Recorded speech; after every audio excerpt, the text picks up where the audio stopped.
What's up there, folks? This is Andre Matthew, and I'm here to show you a method I use called Dynamic Action Capability System.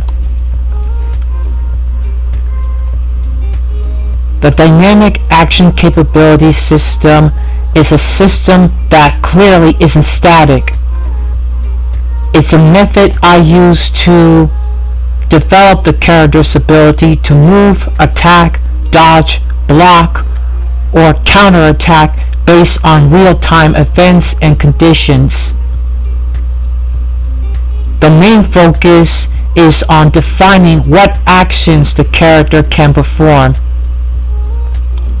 It accurately reflects the Boolean flags within and the action structure that represents the character's ability to execute specific functions. It encompasses the interconnected functions, capabilities, the can-getters, and set character actions working together to manage these abilities. I'm going to show you what I did within the character blueprint, which is the one I have right here.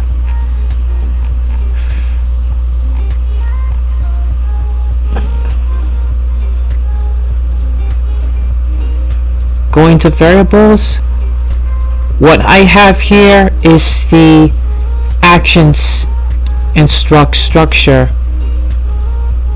It contains the list of abilities that either the player character or the enemy character can use, and it stems from the structure which I have in my folder within blueprints. Now, opening that, I'm going to open in F action structure.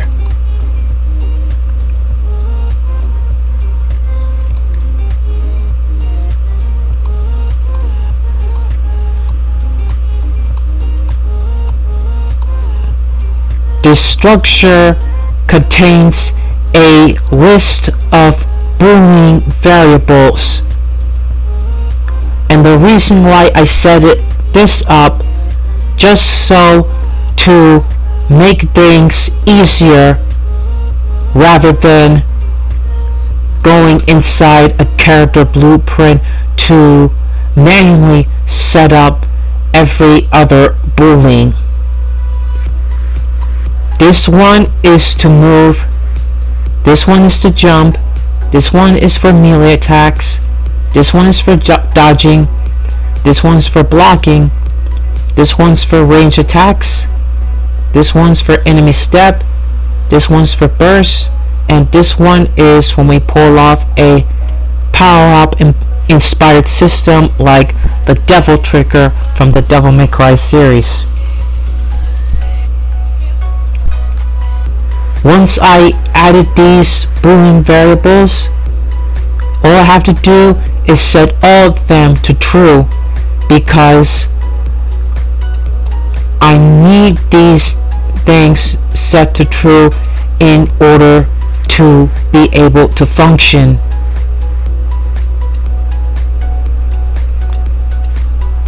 Of course, I could turn them off, but that would mess up the entire process.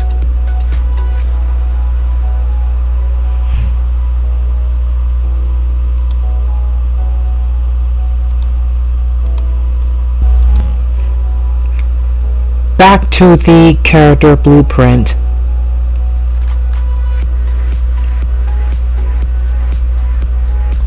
How I got this variable, I just simply click on the plus on variables, then click on this to search for action structures,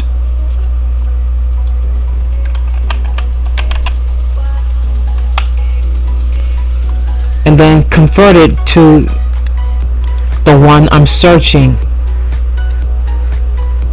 Then I rename it actions like the one I currently have.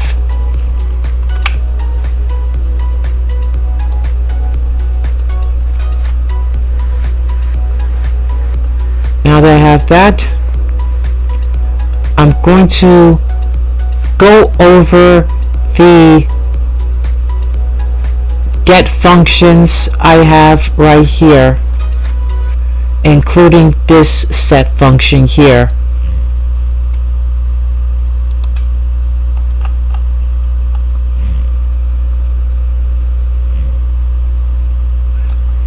There are actually nine functions that has a series of actions within the character blueprint, each one designed to check a specific Boolean flag within the F action struct, which is the variable that I use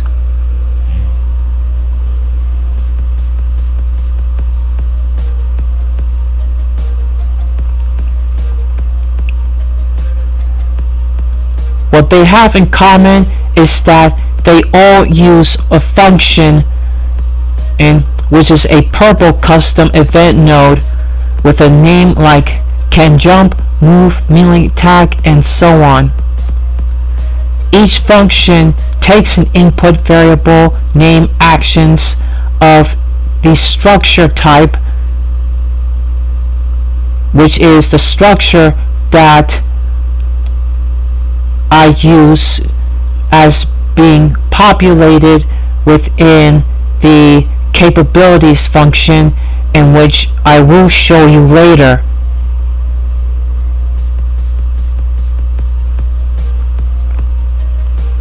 These nodes take the input of actions block and breaks it down into its individual members.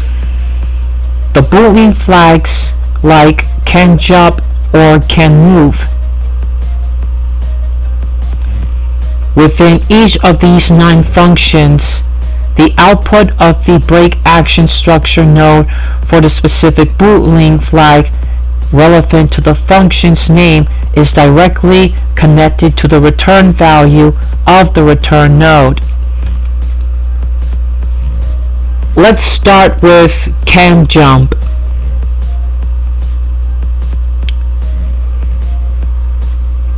Can jump returns the value of can jump Boolean from the action struct.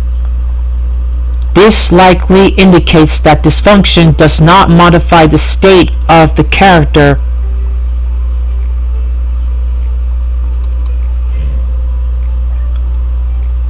Can move returns to the value of can move Boolean from action struct.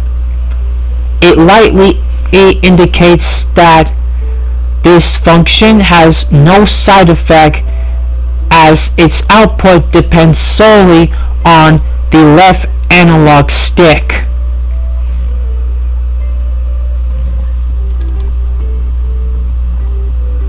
This function returns the value of can melee attack from the action struct, implying that it depends solely on the melee attack input, like say square or triangle on PlayStation, or X or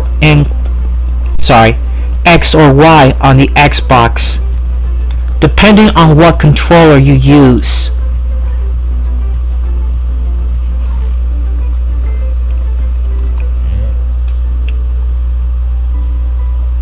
Can block returns the value of the can block Boolean from the action struct, which likely indicates that it has no side effects other than the function depends on the input I use to block an enemy's attack.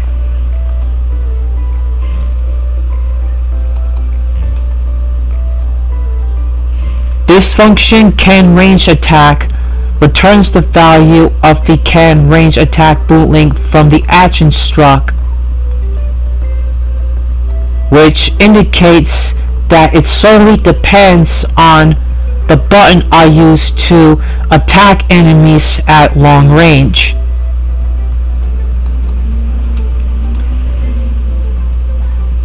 The enemy step function returns the value of the can enemy step bootling from action struck, and it's solely dependent on the jump button used for jump cancelling.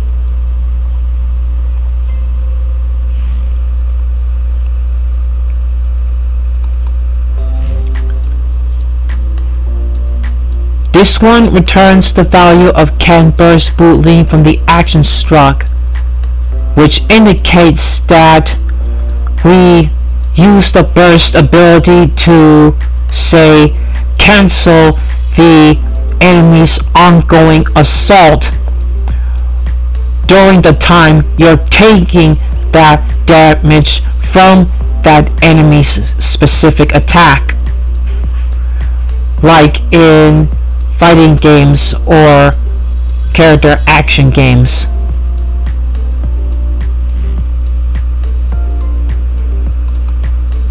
The last can function, can trigger, returns the value of can trigger bootling from the action struck, which indicates that it's solely dependent on the button where you enter a Rage Berserker-like power-up state to increase overall damage output, speed, and regenerative capabilities, as you see in, again, Devil May Cry.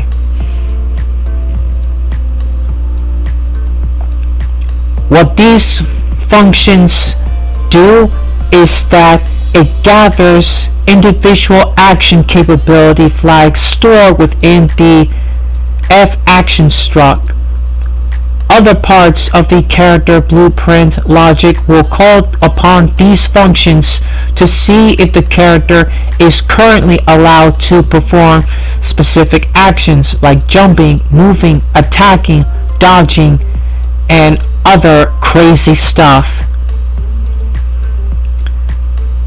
In encapsulating the access to these flags within dedicated functions, the blueprint becomes more organized and more readable, as it allows for more complex logic to be implemented within these specific ability functions in the future, should the conditions be used to perform an action become more intricate.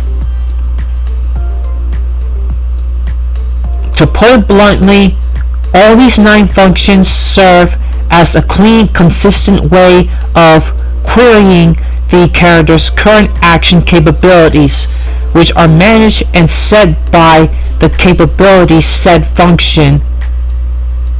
They serve as gatekeepers, allowing different parts of the character logic to know what actions are currently permissible.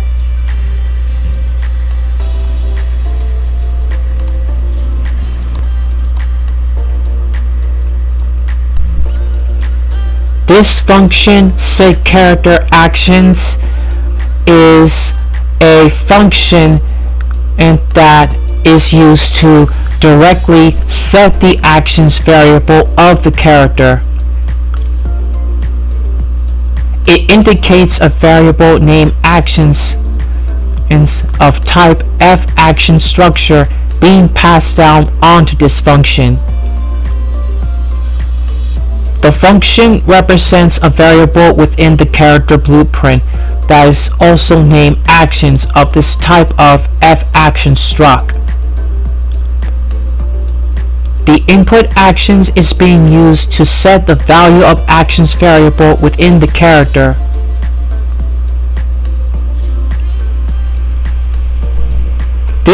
The return node here signifies the end of the function's execution, as it doesn't seem to have any specific return values connected in this simple case, unless I add it to here, but I'm not going to do that.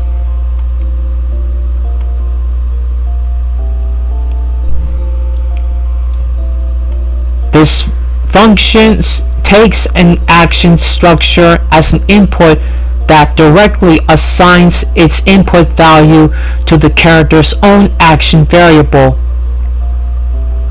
The purpose of this function is it serves as a direct way to overwrite or set the character's current action capabilities. Perhaps instead of relying solely on the capabilities function to determine these actions, other parts of the blueprint logic is needed to explicitly set these actions struct based on specific events or states, especially when I'm going to use them for animation notifies for animation montages.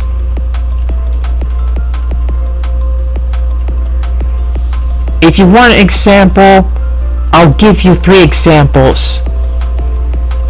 One example is if a character enters a cutscene state, all actions might be disabled by setting the action structure with all boolean flags set to false.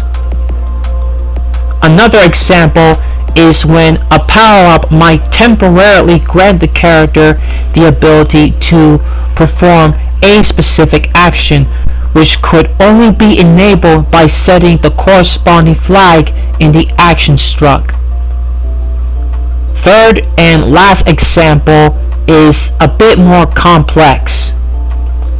The function could be part of a much larger system that manages the character's available actions based on various factors, like, say, opening a treasure chest or pulling a switch. Of course, those are 2 ways of looking at it. To put it bluntly, the setCharacterActions function offers a direct way to update the character's actions, which allows for explicit control over the character's available abilities from other parts of the blueprint, which can potentially override or supplement the logic within the capabilities function.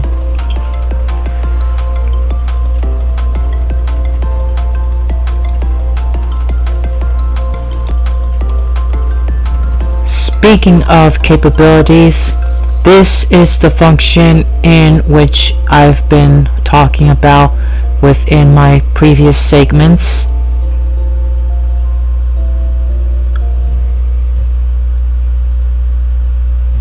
This function subsequently uses multiple set members in fActionStruct nodes to modify current boolean members within this function.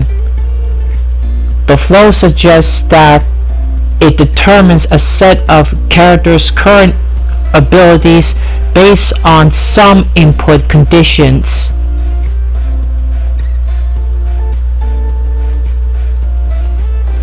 This is the entry point of the function.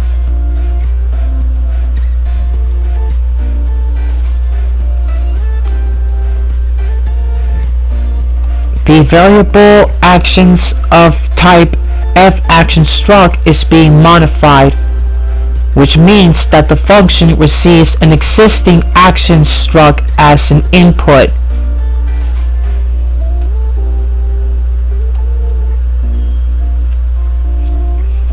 The boolean member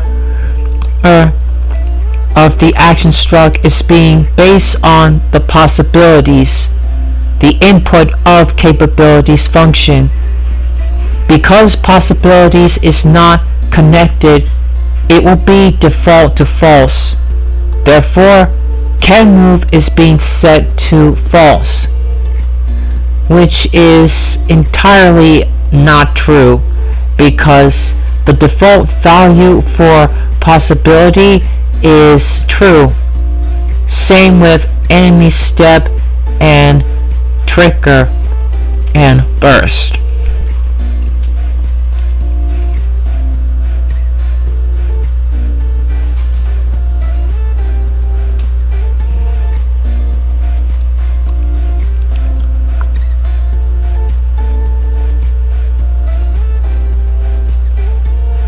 As I go forward from there, the struct rep from actions and takes the modified action structure from the previous node.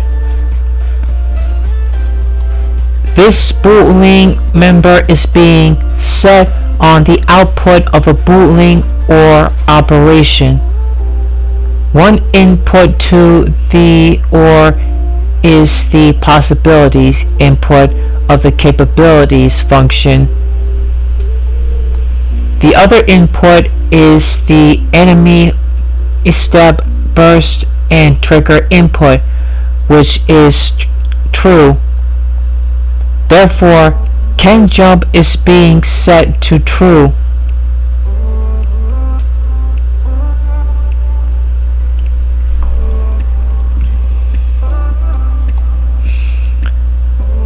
This boolean member can melee attack is being set based on the possibilities input.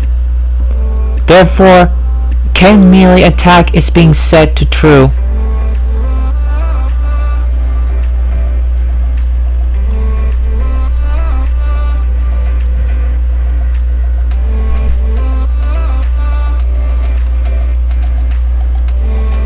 Simply put, all of these boolean members are being set on the possibility input.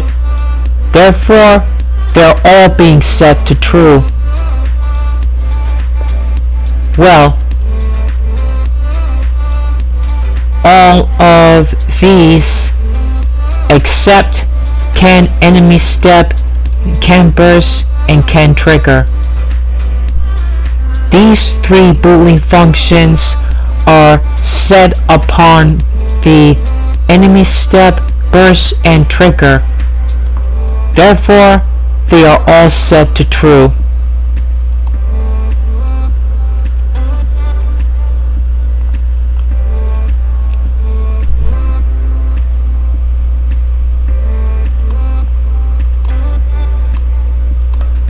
To cut a long story short, the capabilities function takes an action structure as input and modifies its boolean members to determine the character's current action capabilities.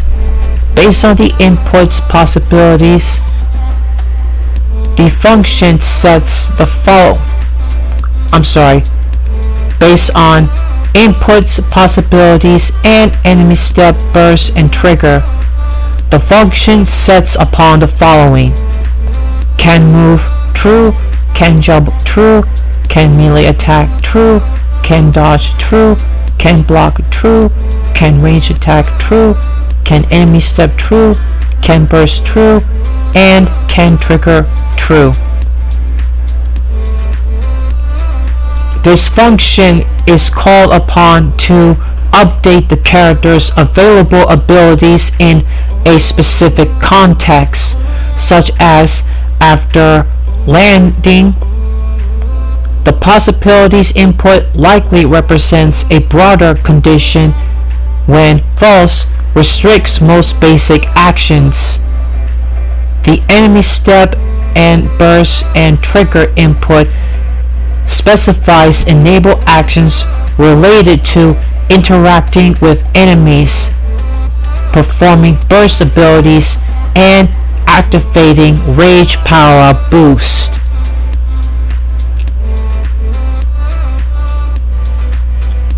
The output of the action structure would then be used by other parts of the character's blueprint logic to determine what actions the character can currently perform. But I'm not going to use the output.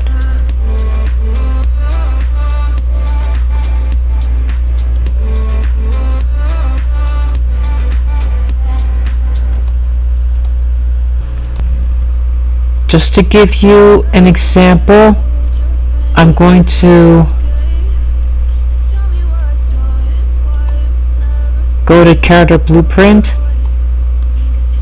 click on actions, and turn off can move.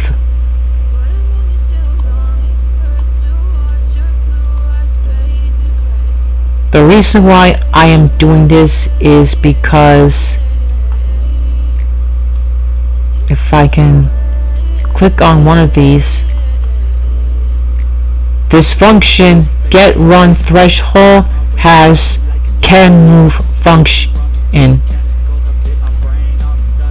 So I turn it off to prevent the character from moving.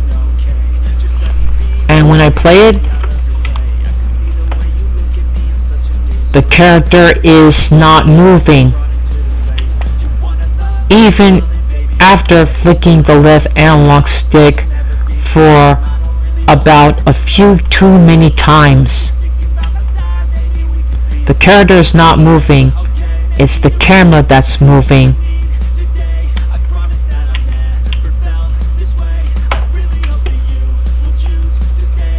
And that's because I turned off the can move. If I turn it back on,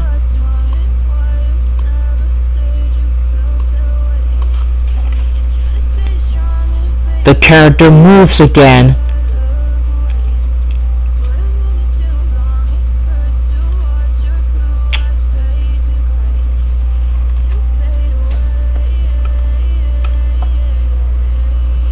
This is one of many examples I use in Dynamic Action Capability System.